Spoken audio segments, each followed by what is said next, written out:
Hello everyone. तो हम जो है वो पीजीआई चंडीगढ़ से रिलेटेड जो है वो क्वेश्चन सॉल्व कर रहे थे और ये हमारी जो है वो 12th क्लास है।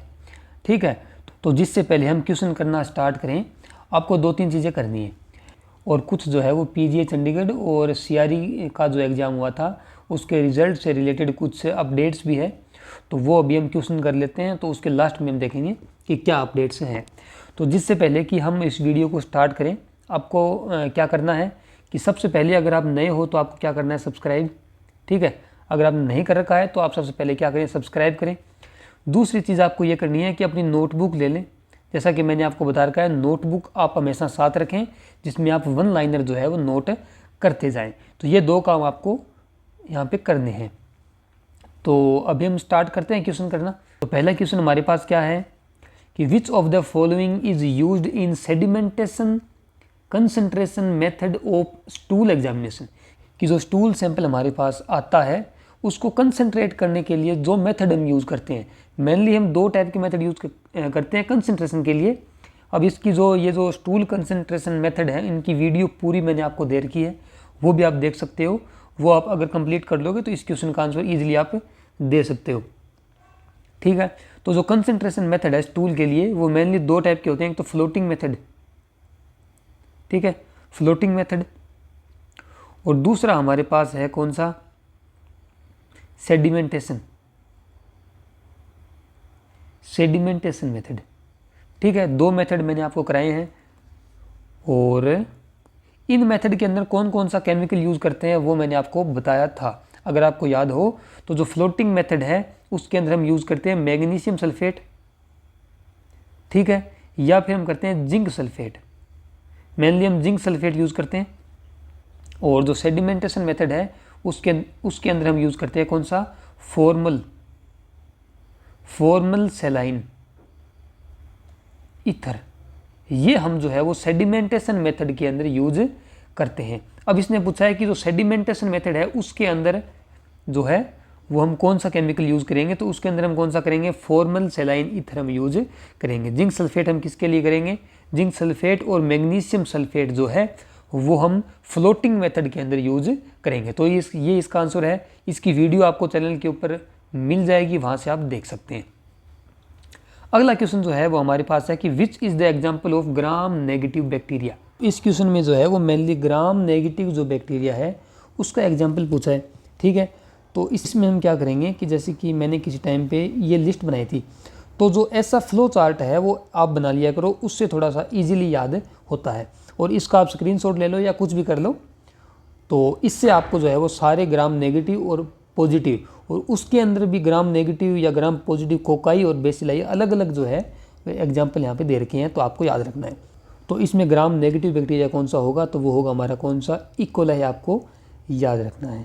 ठीक है, बाकी जितने भी बैक्टीरिया है ग्राम नेगेटिव पॉजिटिव उसके एग्जाम्पल आप याद रख लेना। उस लिस्ट को जो है वो आप अपनी नोटबुक के अंदर लिख लेना, जैसा कि मैंने आपको बोला था। इसमें पूछा है कि in which of the following test is a para dimethyl amino benzaldehyde used, कि ये जो पैरा डाइमिथाइल एमिनो बेंजेल्डिहाइड है वो हम कौन से टेस्ट में यूज करते हैं। तो देखो ये आपको याद रखना पड़ेगा, जो हमारे बायोकेमिकल टेस्ट हैं, ठीक है, जो माइक्रो के अंदर हम बायोकेमिकल टेस्ट यूज करते हैं उसके अंदर एक टेस्ट हमारा है कौन सा, इंडोल टेस्ट। ठीक है, इंडोल टेस्ट। इस इंडोल टेस्ट के अंदर जो है वो हम इस केमिकल को यूज करते हैं, ये आपको याद रखना पड़ेगा। अब आपको याद होगा कि इंडोल टेस्ट के अंदर हम एक रिएजेंट यूज़ करते हैं, ठीक है, जिसको हम बोलते हैं कोवेक रिएजेंट, कोवेक्स रिएजेंट। अब ये क्वेश्चन भी बहुत बार पूछते हैं कि कोवेक्स रिएजेंट जो है वो कौन से टेस्ट में यूज़ करेंगे, तो वो इंडोल टेस्ट के अंदर यूज करेंगे। ठीक है, इसका दूसरा नाम क्या है, एहरलिक टेस्ट, एहरलिक रिएजेंट, ये इसका दूसरा नाम है। तो कोवेक रिएजेंट बोल दो या एहरलिक रिएजेंट बोल दो, एक ही बात है। इसके अंदर जो हम यूज़ करते हैं वो कौन सा केमिकल इस रिएजेंट के अंदर यूज़ करते हैं, तो वो होगा हमारा पैरा डाइमिथाइल एमिनो बेंजेल्डिहाइड। ठीक है, तो क्वेश्चन जो है वो कैसे भी बनकर आ सकता है कि कोवेक्स रिएजेंट के अंदर कौन सा केमिकल यूज़ करते हैं, या एहरलिक के अंदर कौन सा यूज़ करते हैं, या फिर सीधा पूछ ले कि पैराडाइमिथाइल एमिनोबेंजाल्डिहाइड किस में यूज़ करते हैं। तो आंसर अपना जाएगा कौन सा, बी, इंडोल टेस्ट। अगला क्वेश्चन हमारे पास क्या है कि the improved new bar chamber has. अब जो इम्प्रूव्ड न्यू बार चैम्बर है, अब सबसे पहली बात तो ये कि सबसे पहले आया था अपने पास न्यू बार चैम्बर, फिर उसमें कुछ इम्प्रूवमेंट करके हमने बनाया इम्प्रूव्ड न्यू बार चैम्बर। अब ये मेनली काम आता है किसमें, हम ब्लड के अंदर जब सेल काउंट करते हैं उसके अंदर जो है वो हम किसको यूज़ करते हैं, इम्प्रूव्ड न्यू बार चैम्बर को यूज़ करते हैं। अब इसके बारे में सारी इन्फॉर्मेशन आपको पता होनी चाहिए। अब फिलहाल इसने जो है वो एरिया और डेप्थ पूछी है, ठीक है। तो आपने देखा होगा कि जो न्यू बार चैम्बर है उसके अंदर ऐसे 9 बॉक्स होते हैं इस तरीके से, ठीक है ना, 2 चार्ज्ड एरिया होते हैं इस तरीके से, ठीक है। 2 चार्ज्ड एरिया होंगे, एक तो ये वाला और एक ये वाला, ठीक है। अब इसको अगर हम जूम करें तो ये ऐसा बनेगा और इसके अंदर हमारे पास जो है वो इस तरीके से 9 चैम्बर होंगे, ठीक है। और इसकी जो ये लेंथ और जो विड्थ है वो सेम होगी, ठीक है। कितनी होगी, 3 mm होगी। ये भी कितनी होगी, 3 mm, ठीक है। अब इसका एरिया कितना हो गया, 3 × 3 = 9 mm स्क्वायर हो गया। और इसकी जो डेप्थ होती है, इस तरीके से जो डेप्थ होगी, इसकी गहराई होगी, वो होती है 0.1 mm। अब ये एरिया जो है वो तो पूछे या ना पूछे, लेकिन ये जो डेप्थ हमारे पास है इसको बहुत बार एग्जाम में पूछा गया है। शायद जो हमारी CRE थी या फिर रेलवे का एग्जाम था उसमें से जो है वो किसी एक के अंदर इसको पूछा गया था कि ये जो न्यू बार चैम्बर है इसकी डेप्थ कितनी होती है। अब इसने पूछा है तो हम ऑप्शन देखते हैं कि 10 स्क्वायर मीटर गलत, सेकंड ऑप्शन देखो 9 स्क्वायर पर mm एरिया, ये थोड़ा गलत दिया हुआ है। इसमें यूनिट ऐसे होगी कि 9 mm स्क्वायर या फिर 9 mm स्क्वायर, ठीक है। ये इसका हो जाएगा क्या, एरिया, तो ये सही है। और डेप्थ इसकी कितनी है, 0.1 mm इसकी जो है वो डेप्थ है, ठीक है। तो ऑप्शन कौन सा हो गया हमारा, बी ऑप्शन सही हो गया यहाँ पर। अब हम चलते हैं क्या, अगर इसमें इसकी वॉल्यूम पूछ ले, ठीक है। अगर वॉल्यूम पूछ ले तो वॉल्यूम का फॉर्मूला जो है वो क्या होता है, वो होता है length into width into height, है ना। या फिर इसको क्या बोलते हैं हम, इसको बोलते हैं हम एरिया, तो एरिया इंटू हाइट। अगर इसको देखें तो कितनी हो जाएगी, 3 × 0.1, तो ये हो जाएगी अपनी कितनी, 0.9 mm क्यूब। ये इसका जो है वो क्या हो जाएगा, इसका वॉल्यूम हो जाएगा अपना 0.9 mm क्यूब। अब ये जो वॉल्यूम आया है वो कितने का है, ये छोटे छोटे जो 9 बॉक्सेस हैं उनका वॉल्यूम आया है। अब अगर एक स्क्वायर का वॉल्यूम पूछ ले तो कितना होगा, 0.9/9, तो ये कितना आ जाएगा, 0.1 mm क्यूब। यहाँ पे जो है वो एक स्मॉल बॉक्स का जो है वॉल्यूम यहाँ पर आ जाएगा। नेक्स्ट क्वेश्चन जो है वो अपने पास क्या है कि which formula is applicable for calculating VLDL cholesterol, जो हमारे लिपोप्रोटीन है। अब VLDL क्या है, लिपोप्रोटीन है, ठीक है, लिपोप्रोटीन। अब इस तरीके से हमारे पास बहुत लिपोप्रोटीन है, जैसे कि HDL, ठीक है, LDL और यहाँ पर एक VLDL है। अब जो HDL और LDL ये सब है, ये तो हम डायरेक्टली जो है वो एस्टिमेट कर सकते हैं, लेकिन ये जो VLDL है इसको हम डायरेक्टली मेजर नहीं कर सकते, इसको हम कैलकुलेट करते हैं, ठीक है। कैलकुलेट कैसे करते हैं, जैसे कि जो ट्राइग्लिसराइड है उसको भी हम डायरेक्टली मेजर कर सकते हैं, एस्टिमेट कर सकते हैं, उसके हमारे पास मेथड जो है वो अवेलेबल है। लेकिन VLDL को हम कैसे कैलकुलेट करेंगे, तो इसका फॉर्मूला होता है क्या, VLDL = ट्राइग्लिसराइड अपॉन 5 और इसकी यूनिट होगी mg/dl। तो ये फॉर्मूला होता है किसका, हमारे VLDL कैलकुलेट करने का। अब इस फॉर्मूले की भी अपनी लिमिटेशंस हैं। ये अगर हमारे पास जो TG है उसकी वैल्यू अगर 400 से कम है तभी जो है वो ये एप्लीकेबल है, ठीक है।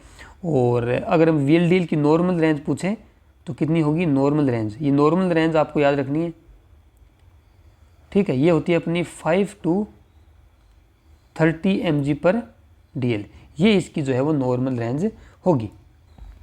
अब दूसरी बात कई बार पूछ लेते हैं कि ये जो लिपोप्रोटीन है इनका काम क्या होता है, तो इनका काम होता है जो लिपिड होती है, तो लिपिड्स है उनके जो है वो ट्रांसपोर्ट में ये हेल्प करती है, ठीक है, उनके ट्रांसपोर्ट में ये हेल्प करती है। तो ये क्वेश्चन भी आप याद रख सकते हो। नेक्स्ट हमारे पास है wheel Felix reaction is used in presumptive diagnosis of. देखो इसने पूछा कि जो व्हील फेलिक्स रिएक्शन है वो कौन से किसके डायग्नोसिस में काम आती है या किसके लिए मेनली हम करते हैं। तो देखो इसने पूछा है कि प्रिजम्पटिव डायग्नोसिस, तो जो प्रिजम्पटिव है वो एक तरीके से स्क्रीनिंग टेस्ट होता है ना। जब किसी भी डिजीज़ के लिए हम इनिशियल टेस्ट करते हैं या स्क्रीनिंग टेस्ट करते हैं उसको जो है वो प्रिजम्पटिव डायग्नोसिस बोलते हैं, ठीक है। अभी देखो ये जो टेस्ट है या जो रिएक्शन है व्हील फेलिक्स वो करते किसके लिए हैं, तो जो डिजीज़ अपने पास होगी क्या, इसको हम बोलते हैं रिकेट्सियल।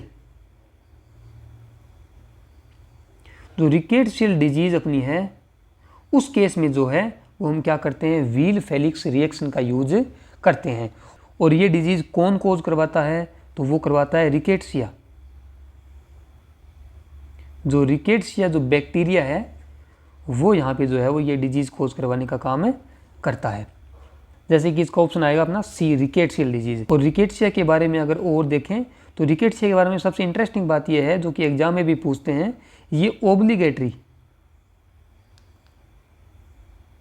ये ओब्लिगेटरी इंट्रासेल्युलर है, ठीक है। इंट्रासेल्युलर का मतलब है कि ये सेल के अंदर रहता है। ओब्लिगेटरी का मतलब इसके पास कोई ऑप्शन नहीं है, ये केवल और केवल ओनली इंट्रासेल्युलर फॉर्म में ही ये जो है वो मिलता है। तो ये बात भी जो है वो आपको याद रखनी है। तो व्हील फेलिक्स रिएक्शन किसके लिए होगी अपनी, वो होगी हमारी रिकेट्सियल डिजीज़ के लिए हम व्हील फेलिक्स रिएक्शन जो है वो यूज करते हैं। अगले क्वेश्चन की ओर जाएं तो the most suitable disinfectant for decontamination of HIV contaminated endoscope, मतलब जो HIV कंटामिनेटेड एंडोस्कोप है तो उसके लिए हम कौन सा डिसइंफेक्टेंट यूज करते हैं उसके डीकंटामिनेशन के लिए। तो ये आपको याद रखना है कि एंडोस्कोप के लिए हम यूज़ करते हैं 2% ग्लूटारेल्डिहाइड, ठीक है। तो इसका आंसर होगा हमारा कौन सा, बी ऑप्शन, 2% ग्लूटारेल्डिहाइड। नेक्स्ट जो हमारे पास क्वेश्चन है कि which is the best choice of automated analyser, कि ये जो एनालाइज़र हैं, देखो एनालाइज़र के जो ऑटोमेटेड एनालाइज़र है उसके बहुत सारे टाइप होते हैं, तो उसमें से सबसे बेस्ट चॉइस कौन सी होगी। तो ऑब्वियस सी बात है बेस्ट चॉइस वही होगी जो सबसे लेटेस्ट होगा, है ना, जो सबसे एडवांस होगा वही जो है वो बेस्ट हमारी चॉइस होगी। तो अभी हम देखते हैं कि एनालाइज़र मेनली कितने टाइप के होते हैं, ठीक है। एनालाइज़र जो ऑटोमेटेड एनालाइज़र है उनके टाइप देखते हैं। तो मेनली जो है वो सबसे पहले जो ऑटोमेटेड एनालाइज़र हमारे पास आया था उसको हम बोलते थे कॉन्टिन्यूस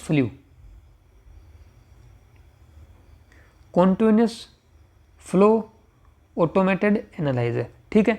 इसमें क्या होता है कि इसमें एक स्ट्रीम होती है रिएजेंट की, ठीक है, उसके अंदर बीच बीच में बबल्स होते हैं, यानी कंटिन्यू जो है वो सैंपल चलते रहते हैं और उसमें हम जो है वो रिएजेंट बीच बीच में ऐड करते रहते हैं। तो इसमें जो है वो हम एक टाइम पे एक ही टेस्ट रन कर सकते हैं, तो इसको बोलते हैं हम कंटिन्यूस फ्लो एनालाइज़र।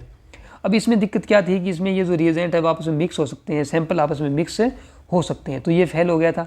लेकिन सबसे पहले जो एनालाइज़र हमारे पास आया वो था कंटिन्यूस फ्लो एनालाइज़र, और जो बाद में हमारे पास आया वो था कौन सा, डिस्क्रीट फ्लो ऑटोमेटेड एनालाइज़र, ठीक है। ये हमारे पास आया, ये सबसे बेस्ट होता है, ठीक है। इसमें हम अलग अलग सैंपल को जो है वो अलग अलग रन कर सकते हैं। और जो कंटिन्यूस फ्लो है उसके अंदर भी दो टाइप के हैं, ठीक है। सबसे पहले है single channel,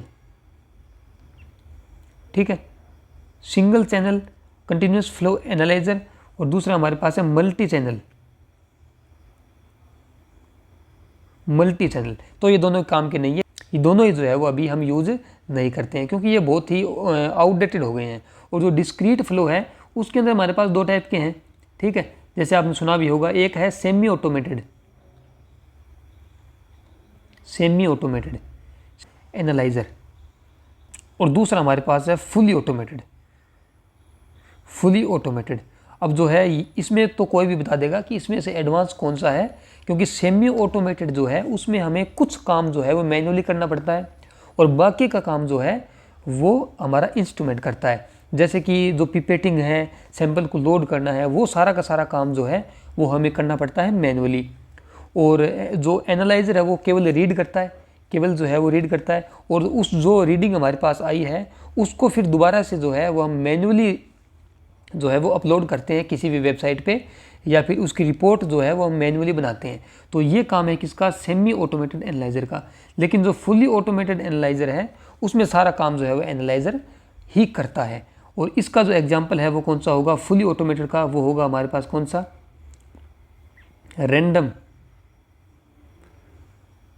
random access analyser. तो अब इस क्वेश्चन का आंसर आप देखो कि इस क्वेश्चन में सबसे बेस्ट चॉइस कौन सी होगी, तो वो होगी रैंडम एक्सेस एनालाइज़र। हमारा सेकंड ऑप्शन इसमें जो है वो सही हो जाएगा। तो ये जो एनालाइज़र का मैंने क्लासिफिकेशन किया है और कौन सा एडवांस है कौन सा आउटडेटेड है, उसको जो है वो आप एक बार देख लेना। अगला क्वेश्चन हमारे पास है, in which of the following staining method used only methylene blue और कार्बल फ्यूजन। तो इसने ये पूछा है कि बेसिकली ऐसी कौन सी स्टेनिंग मेथड है जिसके अंदर हम या तो मिथाइलिन ब्लू यूज़ करेंगे या फिर हम यूज़ करेंगे कार्बल फ्यूजन। अब ये जो दोनों डाई है वो अलग अलग है, ठीक है। तो एक हमारे पास है सिंपल स्टेन, ठीक है, सिंपल स्टेनिंग। अब सिंपल स्टेनिंग जो मेथड है इसके अंदर इसको सिंपल बोला गया है, क्यों, क्योंकि इसके अंदर जो है वो हम केवल एक डाई यूज़ करेंगे, है ना, कोई भी एक डाई हम यूज़ कर सकते हैं। जैसा कि क्वेश्चन में बोला गया है कि या तो मिथाइलिन ब्लू यूज़ करें और बीच में और लगा हुआ है, या फिर हम यूज़ करें कार्बल फ्यूजन। दोनों को एक साथ यूज़ नहीं करनी है, अलग अलग हम जो है वो इनको यूज़ कर सकते हैं। तो उस स्टेनिंग मेथड को हम बोलते हैं सिंपल स्टेनिंग, ठीक है, ये बात समझ लो। सिंपल स्टेनिंग में क्या होगा कि जितनी भी सेल्स हैं, ठीक है, ऑल सेल्स, जो पूरा टिश्यू है उसी को हम पूरे टिश्यू को एक ही डाई से स्टेन करेंगे, चाहे उसमें कोई लिविंग सेल हो चाहे उसमें कोई डेड सेल हो, यह बात आपको याद रखनी है, ठीक है। लेकिन जो हमारी जैसे इसमें ऑप्शन में दिया हुआ है कि सुप्रावाइटल स्टेन।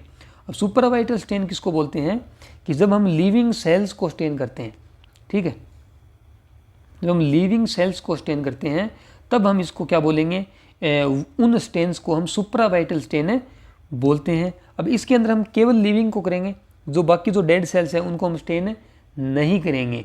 तो इसके अंदर बोला है कि हम जो है मिथाइलिन ब्लू और कार्बल फ्यूजन इनको जो है वो हम अलग अलग जब हम यूज़ करेंगे तो कौन सा स्टेनिंग मेथड होगा, तो इसका आंसर हो जाएगा सिंपल स्टेन, ठीक है। अब आप पूछोगे कि सुप्रावाइटल स्टेन क्यों नहीं है, जिस्मान स्टेन क्यों नहीं है और पास स्टेन क्यों नहीं है। देखो जो बी ऑप्शन हमारे पास है पास स्टेन, इसके अंदर हम जो है वो 3 डाई यूज़ करते हैं। तो मैंने आपको बताया कि हमें जो है वो सिंगल डाई यूज़ करनी है, या तो मिथाइलिन ब्लू या फिर कार्बल फ्यूजन। तो ये तो होगी नहीं, ऑप्शन में कट गया। इसके अंदर तो 3 डाई हम यूज़ करते हैं। वैसे ही लिस्मान स्टेन के अंदर भी जो है वो हम 2 डाई यूज़ करते हैं, तो ये ऑप्शन भी कट गया। लेकिन चौथा ऑप्शन जो है इसके अंदर हम सिंगल डाई यूज़ करेंगे, लेकिन वो सिंगल डाई सभी सेल्स को स्टेन नहीं करेगी, वो सिर्फ लिविंग सेल्स को स्टेन करेगी। इसीलिए जो है वो इसका आंसर सुपरावाइटल स्टेन नहीं आएगा। लेकिन जो सिंपल स्टेन है उसके अंदर हम एक ही डाई यूज़ करेंगे जो कि सभी सेल्स को स्टेन कर देगी, है ना। तो ये इसका आंसर आ गया हमारा सिंपल स्टेन। आगे हम चलते हैं कि प्रिकॉशंस फॉलोड अगेंस्ट बायोहैजार्ड इंक्लूड, कि जो बायोहैजार्ड केमिकल हमारे लैब के अंदर जो है या सैंपल है उनसे प्रिकॉशन हम किस तरीके से ले सकते हैं, तो वो इसने पूछा है। तो पहला ऑप्शन पढ़ते हैं कि decontamination of laboratory instrument regularly, तो बिल्कुल सही बात है। जो भी इंस्ट्रूमेंट है उनको डीकंटामिनेशन हमें टाइम टू टाइम जो है वो करना होता है, ताकि जो बायोहैजार्ड या फिर जो डेंजरस केमिकल्स और सैंपल्स हैं उनसे हमें बचा जा सके। तो ये ऑप्शन भी सही है। बी ऑप्शन पढ़ते हैं इम्यूनाइजेशन ऑफ लैब पर्सनल, बिल्कुल सही बात है। जो भी बैक्टीरिया और वायरसेस हैं उसके अगेंस्ट जो है वो वैक्सीनेशन लैब टेक्नीशियन को होनी चाहिए, ठीक है। जो भी वैक्सीन है वो हमें लगा लेने चाहिए, है ना। तो इम्यूनाइजेशन हमारा होना चाहिए, तो ये ऑप्शन भी सही है। और तीसरा हमारे पास है prevention of self injury during specimen collection. जब भी हम स्पेसिमेन कलेक्शन करें तो हमें जो नीडल स्टिक इंजरी है या फिर जो कट हमारे लग सकते हैं उन्हें हमें अवॉइड करना है। तो हमें थोड़ा सा जो है वो इस चीज़ में कॉन्शियस होकर काम करना है कि हमें कोई भी सेल्फ इंजरी ना हो। तो ये ऑप्शन भी सही है। तो इसका ऑप्शन कौन सा सेट बैठेगा, fourth option all of these. अगले क्वेश्चन की ओर चलते हैं कि फुल फॉर्म ऑफ कॉन्स। अब कॉन्स की फुल फॉर्म पूछी है। अब कॉन्स होते क्या है, तो इनको हम बोलते हैं कोगुलेज नेगेटिव स्टेफाइलोकोकस, ठीक है। अब देखो क्यों बोलते हैं, क्योंकि जो स्टेफाइलोकोकस बैक्टीरिया है वो जो हमारा कोगुलेशन टेस्ट होता है, जो बायोकेमिकल टेस्ट है वो पॉजिटिव देते हैं, ठीक है। जो कोगुलेशन टेस्ट है, ठीक है, कोगुलेशन जो टेस्ट है वो क्या देते हैं, पॉजिटिव देते हैं। हालांकि एक बात आपको ये भी याद रखनी है कि हमारे जो स्ट्रेप्टोकोकस है, जो स्ट्रेप्टोकोकस बैक्टीरिया है और जो स्टेफाइलोकोकस बैक्टीरिया है, उसमें से जो है उनको जब हमें डिफ्रेंशिएट करना होता है तो हम कौन से टेस्ट का यूज़ करते हैं? उसके लिए हम करते हैं कौन सा? Coagulation test.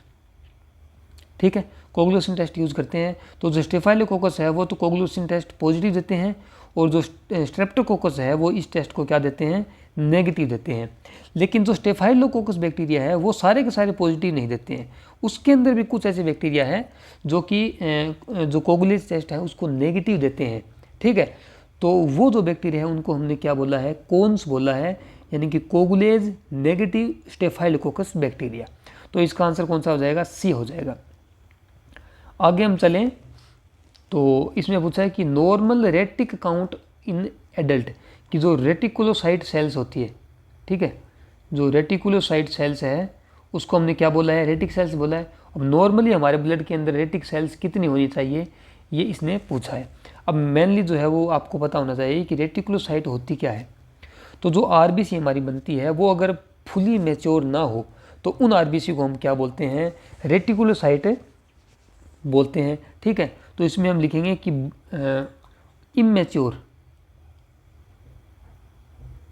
इमेच्योर आरबीसी, ठीक है, इनको हमने रेटिकुलोसाइट बोल दिया। अब जो मैच्योरेशन होता है आरबीसी का, उस मैच्योरेशन के दौरान क्या होगा कि आरबीसी का साइज़ छोटा होता जाता है, और अगर ये मैच्योर नहीं हो पाती है तो साइज़ बड़ा रह जाएगा। तो ये जो रेटिकुलोसाइट है वो बिगर इन साइज, बिगर या larger in size as compare to RBC, RBC से थोड़ी सी बड़ी होती है। दूसरी बात कि जैसे ही मैच्योरेशन होता है आरबीसी का तो साइज छोटा होता जाता है, और जो इसमें जो न्यूक्लियस है वो क्या हो जाता है? गायब हो जाता है। लेकिन अगर मैच्योर नहीं हो पाता है, लेकिन अगर आरबीसी मैच्योर नहीं हो पाती है तो हमारे पास क्या मिलेगा? इसमें न्यूक्लियस जो है वो हमें मिलेगा। ठीक है, तो रेटिकुलोसाइट में न्यूक्लियस होगा, और कुछ मात्रा में जो है वो क्या होगा? आरएनए भी जो है वो यहाँ पर हमें देखने को मिलेगा। तो ये कुछ रेटिकुलोसाइट के कैरेक्टरिस्टिक्स है जो आपको याद रखने हैं। दूसरी ये बात है कि अगर हमारे अंदर आरबीसीज की कमी है तो बोन मैरो क्या करेगा कि जल्दी जल्दी जो है वो आरबीसीज बनाएगा। तो उस चक्कर में क्या होगा कि आरबीसीज जो है वो बहुत ही कम जो है वो मैच्योर हो पाएगी। इसीलिए इमेच्योर आरबीसी जो है वो ब्लड में हमें देखने को मिलेगी बहुत ज़्यादा संख्या में, और उसको हम क्या बोल देंगे? रेटिकुलोसाइट बोल देंगे। ठीक है, तो अगर हमें बोन मैरो की एक्टिविटी देखनी हो कि एक्टिविटी बढ़ी हुई है या एक्टिविटी कम है या एक्टिविटी नॉर्मल है, उसके लिए भी जो है वो हम रेटिकुलोसाइट काउंट को यूज करते हैं। तो अगर हमें देखना हो क्या? बोन मैरो एक्टिविटी, तो उसके लिए भी जो है वो हम रेटिक काउंट करते हैं। अब अगर इसकी नॉर्मल रेंज पूछे एडल्ट के अंदर तो वो कितनी होगी? वो परसेंटेज में होती है, यानी कि टोटल आरबीसी का कितना परसेंट रेटिकुलोसाइट सेल्स है ना? तो ये होगी हमारी 0.5 से लेकर और 2.5% होगी। तो ये बी आंसर इसका आपको याद रखना है।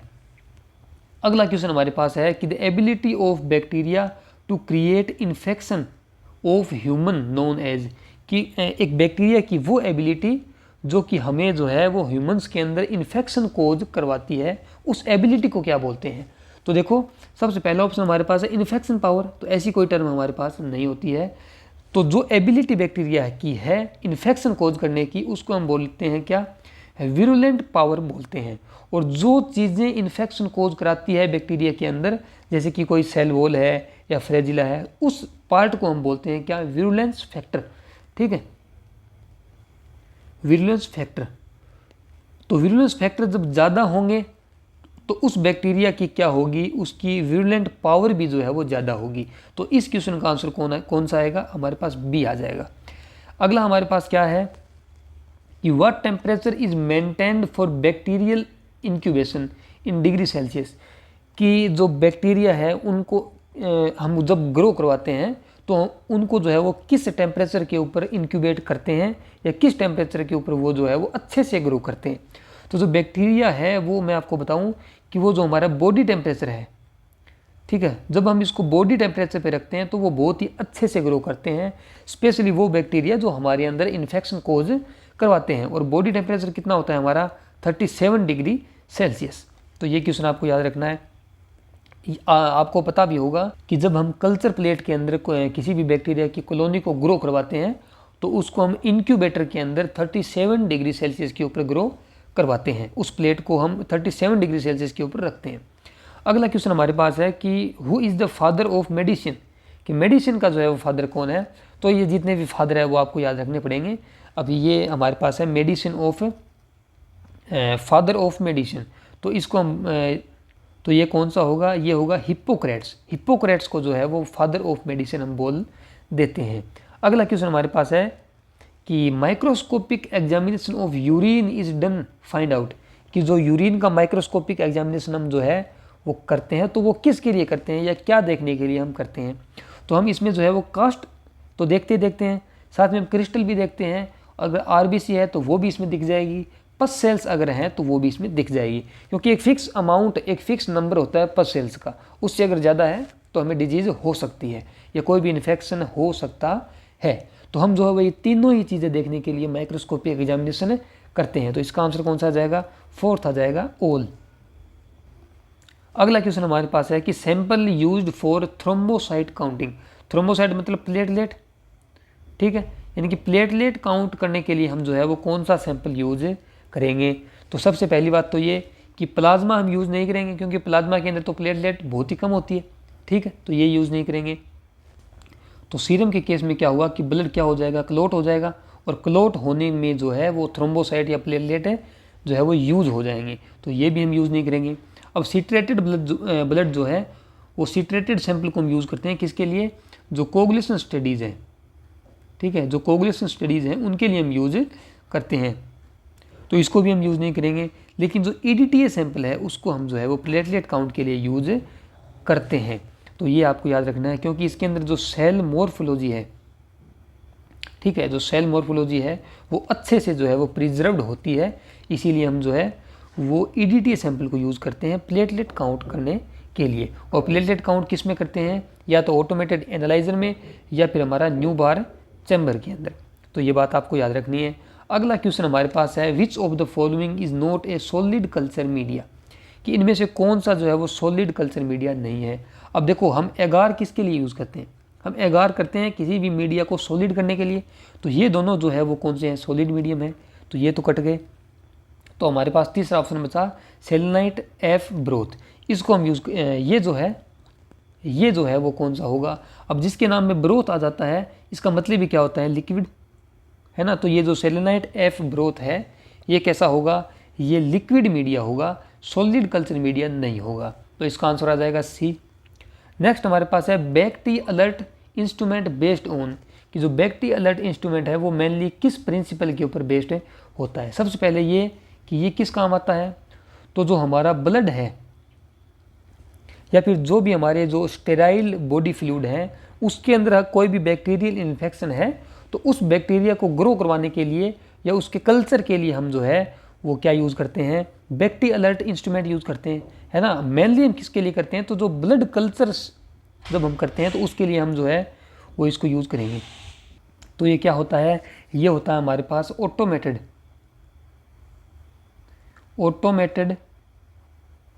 Blood culture, automated blood culture system, ये हमारे पास होता है। जब हम ब्लड कल्चर करते हैं तो उसके लिए हम इसको यूज़ करते हैं। अब हम क्या करते हैं, हमारे पास बोटल्स होती है, इस तरीके से जो है वो बोटल्स होती है, इसके अंदर मीडिया भरा रहता है, ठीक है, और इसके अंदर हम क्या इंजेक्ट करते हैं, ब्लड इंजेक्ट करते हैं, और इस बोतल को या इस ट्यूब को जो है वो हम इंस्ट्रूमेंट के अंदर रख देते हैं। तो ऑटोमेटेड जो है वो जो बैक्टीरिया है वो ग्रो करते हैं और इससे हमें पता लगता है कि इन्फेक्शन है या नहीं है। अब इसने पूछा है कि ये जो बैक्टी अलर्ट जो इंस्ट्रूमेंट है वो किस प्रिंसिपल के ऊपर बेस्ड है। अब ये जो ट्यूब है इसके बॉटम के अंदर एक डाई लगी रहती है, ठीक है, तो जैसे ही बैक्टीरिया ग्रो होंगे तो वो ऑक्सीजन को यूज़ करेंगे और वो CO2 रिलीज़ करेंगे बदले में। तो वो जो CO2 है वो इस केमिकल के साथ या इस डाई के साथ रिएक्ट करके इसका कलर क्या होगा, इसका कलर चेंज कर देगी। अब ये जो कलर चेंज है उसको हम डिटेक्ट कर लेंगे, ठीक है, ये जो कलर चेंज है इसको हम डिटेक्ट कर लेते हैं कौन से मेथड से, तो कलरीमीट्री, जो कलरीमीट्री मेथड है उससे हम जो है वो इस कलर चेंज को डिटेक्ट कर लेते हैं। तो इसका आंसर देखते हैं, पहला ऑप्शन है कलरीमीट्री डिटेक्शन, तो बिल्कुल सही है। जब कलर चेंज होगा तो उसको हम कलर के बेस पे जो है वो डिटेक्ट कर लेंगे कि बैक्टीरियल कॉलोनी इसके अंदर है या नहीं है। दूसरा हमारे पास है कि फ्लोरोसेंट डिटेक्शन, तो ये बिल्कुल नहीं करेंगे, कोई भी फ्लोरोसेंट डाई इसमें हम यूज नहीं करते हैं। तीसरा हमारे पास है detection of change of pressure. देखो प्रेशर का चेंज जो है वो जो पहले की जो इंस्ट्रूमेंट है, जो पुराने इंस्ट्रूमेंट है, उनमें हम जो है वो प्रेशर को मेजर करके और बैक्टीरियल ग्रोथ को चेक करते थे। फिलहाल हम इसका यूज नहीं करते हैं। तो इसका सही आंसर कौन सा होगा? ए होगा। अगला क्वेश्चन हमारे पास है कि colour of antisera A used for blood grouping of, कि जो एंटीसीरा ए हम यूज़ करते हैं जब भी हम ब्लड ग्रुप करते हैं तो हम क्या करते हैं? एंटीसीरा यूज़ करते हैं, है ना। जो हम स्लाइड टेस्ट करते हैं, जो हम स्लाइड ग्रुपिंग करते हैं उसके अंदर हम एंटीसीरा यूज़ करते हैं। तो एक तो हम करते हैं एंटीसीरा ए, एंटीसीरा बी और एंटीसीरा डी। हम 3 एंटीसीरा यूज करते हैं। कौन सी? एंटीसीरा ए, एंटीसीरा बी और एंटीसीरा डी हम यूज़ करते हैं। ए हम करते हैं ए ब्लड ग्रुप के लिए, बी करते हैं बी ब्लड ग्रुप के लिए और डी करते हैं हम कौन सा? RH एंटीजन को देखने के लिए। तो इसने पूछा है कि इसका कलर कौन सा होगा, जो एंटीसीरा ए है इसका कलर कौन सा होगा। तो ए का कलर होता है अपने पास ब्लू, बी का होता है अपने पास कौन सा? येलो कलर, और डी जो है वो कलर लेस होता है। ठीक है, इसमें कोई भी कलर नहीं होता है। अब कलर किस लिए होता है? ये कलर होता है कि हम जो है वो अगर जैसे ये हमारे पास बोतल है, किसकी बोतल है? जैसे कि एंटीसीरा ए की बोतल है। अगर इसके ऊपर जो स्टिकर है जिसके ऊपर लिखा हुआ है कि ये एंटीसीरा ए है, वो अगर किसी भी तरीके से निकल जाए या फिर मिट जाए तो हमें कैसा पता लगेगा कि ये कौन सी एंटीसीरा है? तो इसी के लिए जो है वो इसमें एक ऐसा केमिकल डाला जाता है जिससे कि वो कलर प्रोड्यूस करे। तो उस कलर से हम बता देंगे कि ये कौन सी एंटीसीरा है। तो जो हमारी जो एंटीसीरा ए है वो कैसी होगी? ब्लू होगी। तो इसके लिए हम कौन सा केमिकल यूज़ करेंगे? तो वो करेंगे टोल्यूडिन ब्लू यूज़ करेंगे, जो कि कैसा कलर देगा? ब्लू कलर देगा। और येलो हम जो है वो येलो के केस में कौन सा केमिकल यूज़ करेंगे? तो एक्रीफ्लेविन हम यूज करेंगे। और कलरलेस में कोई भी केमिकल यूज नहीं करेंगे। ठीक है, तो ये तीनों चीज़ें आपको याद रखनी है। तो एंटीसीरा ए का कलर कौन सा होगा? मैंने आपको बताया वो होगा हमारा ब्लू कलर। ठीक है, अगले क्वेश्चन पे चलते हैं कि प्रोलॉन्ग्ड फास्ट, जब हम व्रत रखते हैं या फास्ट रखते हैं कैन कोज, उससे हमें क्या हो सकता है? तो देखो जब भी हम फास्ट रखेंगे तो धीरे धीरे हमारी बॉडी के अंदर जो ग्लूकोज लेवल है वो क्या हो जाएगा? कम हो जाएगा। और ग्लूकोज लेवल कम जब होगा उसको हम क्या बोलते हैं? उसको हम बोलते हैं हाइपोग्लाइसेमिया। अभी हम ऑप्शन पढ़ते हैं। पहला है हाइपरग्लाइसेमिया, तो ये तो गलत है। हाइपर का मतलब होता है कि ब्लड ग्लूकोज का बढ़ना, तो ये तो गलत है। और सी हमारा है प्रोटीन यूरिया, यानी कि हमारा जो यूरिन है उसके अंदर प्रोटीन का जो अमाउंट है वो बढ़ जाएगा, तो ये भी गलत है। ऐसा कुछ भी नहीं होता है। लेकिन जो बी ऑप्शन है उस पर देखते हैं कि कीटोन बॉडीज इन यूरिन। अब होता क्या है एक्चुअली कि जब ग्लूकोज हमारे पास कम हो जाएगा तो ग्लूकोज के बाद जो एनर्जी देता है वो कौन होगा? फैट होगा। ठीक है, फैट होगा। जब फैट का मेटाबॉलिज्म होगा, जब फैट ब्रेक डाउन होगी तो हमें एनर्जी मिलेगी। ठीक है, एनर्जी मिलेगी। और फैट जब ब्रेक डाउन होगी तो क्या बनेंगे? तो फ्री फैटी एसिड यहाँ पे बनेंगे। और ये जो फ्री फैटी एसिड है वो धीरे धीरे किस में चेंज हो जाएंगे? वो कीटोन बॉडीज़ के अंदर जो है वो चेंज हो जाएंगे।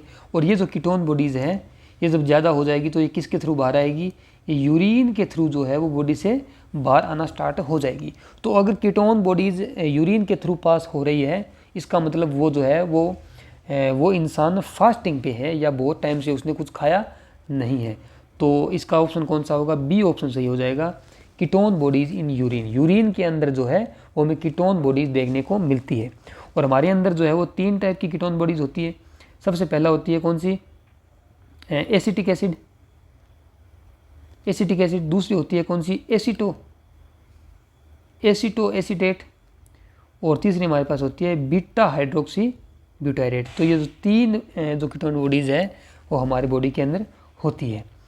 नेक्स्ट क्वेश्चन क्या है कि Mycobacterium leprae is demonstrated bye.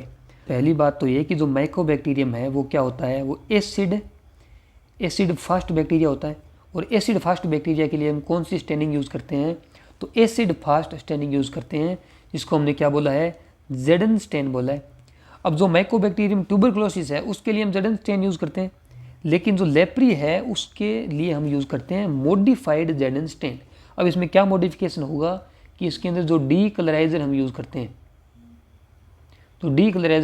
हैं, वो नॉर्मली हम यूज़ करते हैं 20 to 25%, लेकिन इस केस में जो है वो हम 5% H2SO4 यूज़ करते हैं। नॉर्मली हम जो है वो 20 से 25% H2SO4 यूज़ करते हैं एज ए डीकलराइजर, लेकिन लेप्री के केस में हम जो है वो 5% H2SO4 यूज़ करते हैं। तो हमने कुछ मॉडिफाई कर दिया, इसीलिए इसको बोलते हैं मॉडिफाइड ZN स्टेन।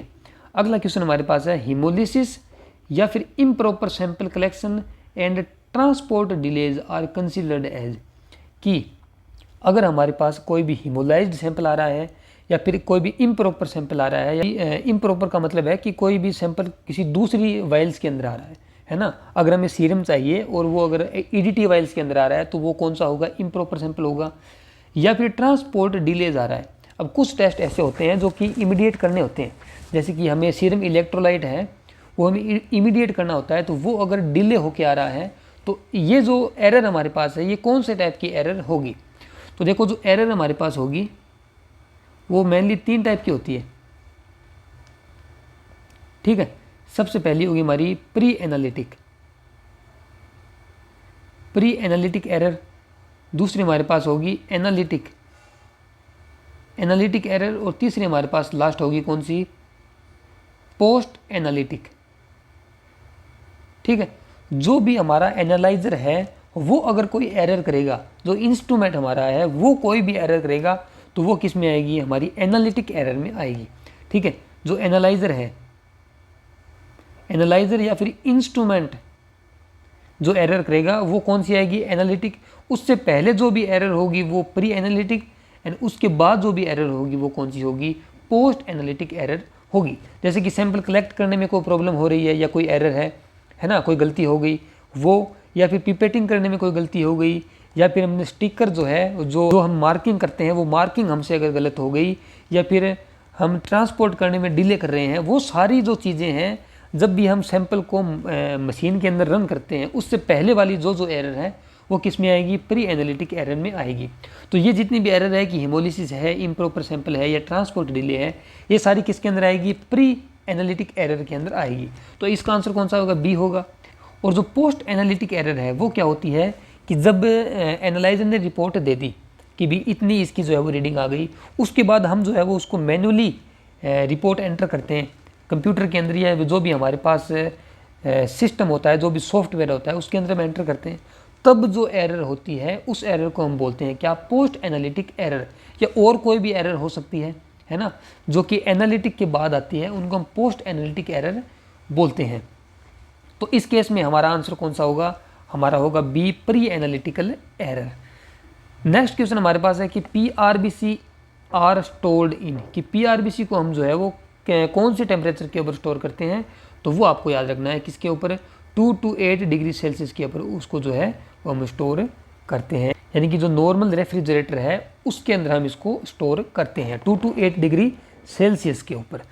अगला क्वेश्चन हमारे पास है, which of the culture media use egg as solidifying agent. अब नॉर्मली जो कल्चर मीडिया है उनको सॉलिड करने के लिए हम किसका यूज़ करते हैं, हम एगार का यूज़ करते हैं, ठीक है, एगार का यूज़ करेंगे। लेकिन इसने पूछा है कि ऐसा कौन सा कल्चर मीडिया है जिसको सॉलिड करने के लिए हम एग का यूज़ करते हैं, तो वो कौन सा होगा, वो होगा एल्जे मीडिया। अब ये क्वेश्चन जो है वो मैंने आपको लास्ट क्लास में भी करवाया था, ठीक है, तो इसमें हम ज़्यादा टाइम वेस्ट नहीं करेंगे। तो जो एल्जे मीडिया है उसके अंदर हम एग को यूज़ करेंगे as a solidifying agent. Next question हमारे पास है कि HPLC is used to detect which disease, कि जो HPLC है उसको हम कौन सी डिजीज़ को डिटेक्ट करने के लिए यूज करते हैं। तो सबसे पहले ये कि HPLC की फुल फॉर्म क्या होती है, तो वो होती है हमारी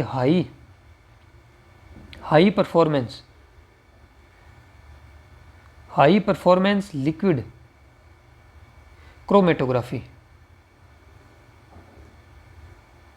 ठीक है, हाई परफॉर्मेंस लिक्विड क्रोमेटोग्राफी। अब ये क्वेश्चन बहुत बार पूछते हैं, इस बार जो है वो CRE 2025 में इसको पूछा गया था, है ना, और भी बहुत बार इसको पूछ लेते हैं, तो ये आपको याद रखना है। अब देखो इसमें होता क्या है कि इसके अंदर जो है मेनली हम जो है वो हीमोग्लोबिनोपैथी को देखते हैं, ठीक है, हीमोग्लोबिनोपैथी। अब हीमोग्लोबिनोपैथी से क्या मतलब है कि हीमोग्लोबिन के अंदर जो भी चेंजेस होंगे, कोई भी गड़बड़ी होगी, तो उसको जो है वो हम किससे चेक करते हैं, किससे डिटेक्ट करते हैं, तो HPLC से डिटेक्ट करते हैं। ठीक है। जैसे कि जो सिकल सेल एनीमिया है उसमें आपको पता होगा कि जो हीमोग्लोबिन है वो चेंज हो जाता है ना। जो बीटा जो चेन होती है उसकी 6th पोजीशन में जो एक एमिनो एसिड है वो चेंज हो जाता है, तो पूरा हीमोग्लोबिन चेंज हो गया है ना। तो उसको हम किससे डिटेक्ट करेंगे? HPLC से। या फिर हम देखते हैं जैसे कि थैलेसीमिया है, ठीक है। जो थैलेसीमिया है उसमें एक तो होता है अल्फा थैलेसीमिया, एक होता है बीटा थैलेसीमिया। अब अल्फा में जब अल्फा चेन नहीं बनती है और बीटा में जब बीटा चेन नहीं बनती है हीमोग्लोबिन की, तो उसमें क्या होगा कि बीटा थैलेसीमिया हमें होगा। तो इसमें भी हम जो है वो इसको चेक करने के लिए किसका यूज़ करते हैं? HPLC का यूज़ करते हैं। जैसे कि अगर बीटा थैलेसीमिया की अगर बात करें तो इसके अंदर जो हमारा हीमोग्लोबिन A2 है वो बीटा थैलेसीमिया के अंदर जो है वो बढ़ा हुआ मिलता है, ठीक है। तो इसको जब भी हम HPLC से चेक करते हैं तो HPLC के अंदर इस तरीके से ग्राफ मिलता है अपने को, ठीक है। तो उसमें जो यहाँ पे जो HbA2 का जो ग्राफ है वो नॉर्मली कितना होता है? वो जैसे इतना होता है, ये नॉर्मल ग्राफ है HbA2 का। लेकिन जब बीटा थैलेसीमिया होगा तो ये ग्राफ जो है वो थोड़ा सा ऊपर मिलेगा, यानी कि बढ़ा हुआ मिलेगा। तो इस तरीके से जो हीमोग्लोबिन के अंदर कोई भी अगर गड़बड़ी होगी तो उसको हम चेक करते हैं किससे? HPLC से चेक करते हैं, ठीक है। तो ऑप्शन में हमारे पास है आयरन डेफिशिएंसी, बिल्कुल नहीं करते हैं। और बी ऑप्शन हमारे पास है बीटा थैलेसीमिया। तो जो बीटा थैलेसीमिया है उसके लिए हम क्या यूज़ करते हैं? हमारा HPLC यूज़ करते हैं। नेक्स्ट क्वेश्चन हमारे पास है कि normal specific gravity of urine. ये क्वेश्चन बहुत बार पूछते हैं और पूछा भी गया है कि जो यूरिन है उसकी स्पेसिफिक ग्रेविटी कितनी होती है नॉर्मल यूरिन की? तो वो होती है कौन सी? 1.003 से लेकर 1.03 के बीच में। तो ये आपको याद रखना है। नेक्स्ट हमारे पास है कि सेल्फ लाइफ ऑफ FFP। तो इसने पूछा है कि जो FFP है, ठीक है, फ्रेश फ्रोजन जो प्लाज्मा है FFP जिसको हम बोलते हैं, उसको जब हम -18 डिग्री सेल्सियस के ऊपर जब रखते हैं तो उसकी सेल्फ लाइफ कितनी होती है? 1 साल तक रहती है। तो इसका आंसर कौन सा होगा? हमारे पास बी होगा, है ना। ब्लड बैंक में ये क्वेश्चन बहुत ही कॉमन है। जितने भी हमारे पास कंपोनेंट हैं उनको कितने डिग्री सेल्सियस के ऊपर रखते हैं और उनकी सेल्फ लाइफ कितनी होती है, ये आपको याद रखना है। मैंने आपको करवा भी रखा है, तो आप वहाँ से इसको आप देख लेना। अगला क्वेश्चन हमारे पास है कि haemophilia B is due to deficiency of, कि जो हीमोफीलिया बी है वो किसकी कमी से होगा? तो एक हमारे पास होता है कौन सा? हीमोफीलिया ए, और एक होता है हमारे पास हीमोफीलिया बी। तो ये दोनों के दोनों जो है वो कोगुलेशन डिसऑर्डर है, यानी कि जो भी हमारे कोगुलेशन फैक्टर हैं उनकी कमी से ये डिजीज़ होती है। अब जो हीमोफीलिया ए है वो कौन से होगा? जो हमारा फैक्टर 8 है उसकी जब कमी हो जाएगी तो कौन सा होगा? हीमोफीलिया ए होगा। और जो फैक्टर हमारे पास 9 है, जो 9 फैक्टर है उसकी कमी से कौन सा होगा? हीमोफीलिया बी होगा। तो इसका आंसर कौन सा होगा? सी आ जाएगा, फैक्टर 9। लास्ट क्वेश्चन हमारे पास क्या है कि green colour sputum is typically seen in, कि जब स्पुटम ग्रीन कलर का आ रहा है तो उसमें हमें जो है वो कौन से बैक्टीरिया या वायरस का इन्फेक्शन देखने को मिल सकता है? तो मैंने आपको एक ट्रिक बताई थी कि ग्रीन कलर जहाँ भी मिले, ठीक है, तो वो किससे रिलेटेड होता है? तो मोस्टली वो रिलेटेड होता है स्यूडोमोनास से, ठीक है। और इसकी कॉलोनी जब हम बनाते हैं तो कॉलोनी भी कौन से कलर की बनती है? ग्रीन कलर की बनती है। तो इसमें जब ग्रीन कलर का स्पुटम जब हमें देखने को मिल रहा है तो किसका इन्फेक्शन हो सकता है? तो वो स्यूडोमोनास का इन्फेक्शन हो सकता है। ये आपको याद रखना है। तो ये कुछ क्वेश्चन थे जो कि PGI चंडीगढ़ में आ सकते हैं या उससे रिलेटेड है। अब ये क्वेश्चन डायरेक्ट आए या ना आए, लेकिन इसके आसपास की चीज़ें जो मैंने आपको बताई है वो आपको याद रखनी है। उनमें से क्वेश्चन यहाँ पे जो है वो पुटअप हो सकता है। अब नेक्स्ट हमारे पास है कि अपडेट्स। तो अपडेट में जो है वो सबसे पहला अपडेट हमारे पास ये है कि जो ICMR कुछ टाइम पहले जो है वो, हालांकि काफ़ी टाइम हो गया है, तो जो ICMR NIOH इसकी एक वैकेंसी निकली थी, है ना। इसमें अच्छी खासी सीट थी, आई थिंक 15 to 17 सीट हमारे पास थी। तो ये जो है वो कैंसिल हो गई है। अब इन्होंने बोला है कि कुछ एडमिनिस्ट्रेटिव जो रीजंस है उनकी वजह से इस वैकेंसी को जो है वो कैंसिल कर दिया है। तो जिस कैंडिडेट ने इस फॉर्म को भरा था, है ना, इसकी फ़ीस शायद जो है वो 1000 रुपये थी, ठीक है। तो जिसने भी ये फॉर्म भरा था वो क्या कर सकते हैं कि मैंने टेलीग्राम के ऊपर इसका नोटिफिकेशन डाल दिया है। इसके अंदर एक गूगल फॉर्म होगा, है ना, उसके अंदर एक आपको गूगल फॉर्म का लिंक मिलेगा। तो उसके ऊपर क्लिक करके आप गूगल फॉर्म को फिल कर दो, ताकि जो रिफ़ंड यहाँ पे 1000 रुपये का आपका है वो आपको मिल जाएगा। तो ये आप ज़रूर से कर लेना। ये वैकेंसी जो है वो कैंसिल हो गई है। पहली बात तो ये। दूसरी बात ये कि हमारी जो वीडियो चल रही है जो MCQs की, वो तो चलती रहेगी, ठीक है। साथ में मैं क्या कर रहा हूँ कि जो PGI चंडीगढ़ के लिए जो इम्पोर्टेंट वन लाइनर है, ठीक है, ये मैंने खुद से बनाए थे। ये वन लाइनर जो है वो बहुत इंपॉर्टेंट है, जो नॉर्मल आप क्वेश्चन देखते हैं उनसे थोड़े से हाई लेवल के हैं। तो इन वन लाइनर की जो क्लास है वो भी जो है वो साथ में हम स्टार्ट कर रहे हैं। तो वो क्लास अगर आपको देखनी हो तो आप क्या कर सकते हो, चैनल को सब्सक्राइब कर सकते हो। तो शायद आई थिंक कल से या परसों से वो क्लासेज आना स्टार्ट हो जाएगी। उसमें जो इम्पोर्टेंट वन लाइनर है जो कि मेरे खुद के बनाए हुए हैं वो हम डिस्कस करेंगे, ठीक है। और तीसरा जो मेन डाउट है कि नेक्स्ट CRE कब आएगी, तो ये बहुत लोग पूछते हैं। तो जैसा कि एम्स दिल्ली ने नोटिफिकेशन निकाला था, तो उनके अकॉर्डिंग जो नेक्स्ट CRE है, जिसको हम क्या बोलते हैं CRE 2026, वो हमारे पास जो है वो दिसंबर से लेकर जनवरी के बीच में देखने को मिल सकती है। ये इसका नोटिफिकेशन की डेट है। दिसंबर या जनवरी में अगर नोटिफिकेशन आता है तो ये ऑलमोस्ट 1.5 महीने का टाइम देते हैं या 40 दिन का टाइम देते हैं। तो ये मान के चलो कि फरवरी के अंदर इसका एग्ज़ाम हो जाएगा अगर ये नोटिस टाइम पे आ गया तो, ठीक है। नेक्स्ट हमारे पास ये है कि जो डेली क्विज़, तो जो डेली क्विज़ है वो टेलीग्राम के ऊपर चली रही है, ठीक है। इसके लिए आप हमारा जो टेलीग्राम चैनल है वो ज्वाइन कर लो, डिस्क्रिप्शन के अंदर लिंक आपको मिल जाएगा। और CRE का रिजल्ट जो है वो भी जल्दी आने वाला है। ऐसा सुनने में है कि 15 दिन के अंदर अंदर रिजल्ट आ जाएगा, तो वो इसकी भी कोई आपको टेंशन नहीं है। दूसरी बात ये कि जैसे ही एक बार तो हम जो है वो MCQ सोल्व कर रहे हैं, तो अभी आप ये MCQ सोल्व करते रहो, लेकिन जैसे ही एग्ज़ाम नज़दीक आएगा PGI चंडीगढ़ का, तो जो PYQ है, जो लास्ट ईयर के जो पेपर है PGI चंडीगढ़ के, वो भी जो है वो हम सोल्व यहाँ पे करवा देंगे, उनकी भी जो है वो वीडियो अपलोड कर देंगे। तो ये कुछ अपडेट थी, ठीक है। तो इनको आप ध्यान में रख लेना। और ये जो ICMR वाला जो फॉर्म है इसको आप भर देना ताकि रिफंड आपका जो है वो आपको मिल जाए।